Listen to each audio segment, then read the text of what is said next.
फलटणमध्ये संजीवराजे नाईक निंबाळकर यांच्या घरी सुरू असलेली चौकशी अखेर 5व्या दिवशी संपली आहे।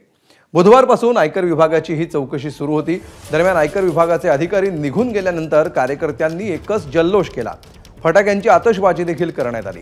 अनेक कार्यकर्त्यांनी संजीवराजेंच्या समर्थनार्थ घोषणा देखील दिल्या। दरम्यान त्यांच्याशी बातचीत केली आमचे प्रतिनिधी जयदीप भगत यांनी। आपल्यासोबत संजीवराजे नाईक निंबाळकर आहेत, आपण त्यांच्याशी बातचीत करूयात। बाबा नमस्कार। 5व्या दिवशी जे आहे ते आयकर विभागाची चौकशी संपली, कसं बघता या चौकशी?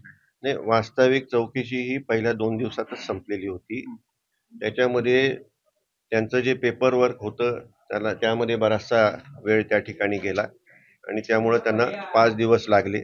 त्यांच्या पेपर वर्कलाच बराचसा वेळ त्यामुळे जातो आणि त्यामुळे हा खऱ्या अर्थाने वेळ लागतो। आयकर विभागाला या चौकशीतून काय मिळालं?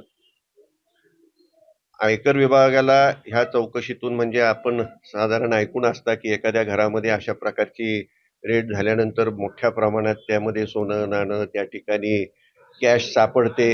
इथं तसं त्यांना काही सापडलं नाही आणि त्यांनी माझ्याकडून काही जप्त करून काही नेलेलं नाही। पुन्हा एकदा तुम्ही राष्ट्रवादीमध्ये चाललेला आहात, हे खरं आहे का? आणि असेल तर हा पक्ष प्रवेश कधी होऊ शकतो? अशा प्रकारची फक्त चर्चा चालू आहे। याबाबत काही कुठल्याही प्रकारचा निर्णय झालेला नाही। कॅमेरा पर्सन जीवसह जयदीप भगत, एबीपी माझा, फलटण। एबीपी माझा, उघडा डोळे बघा नीट।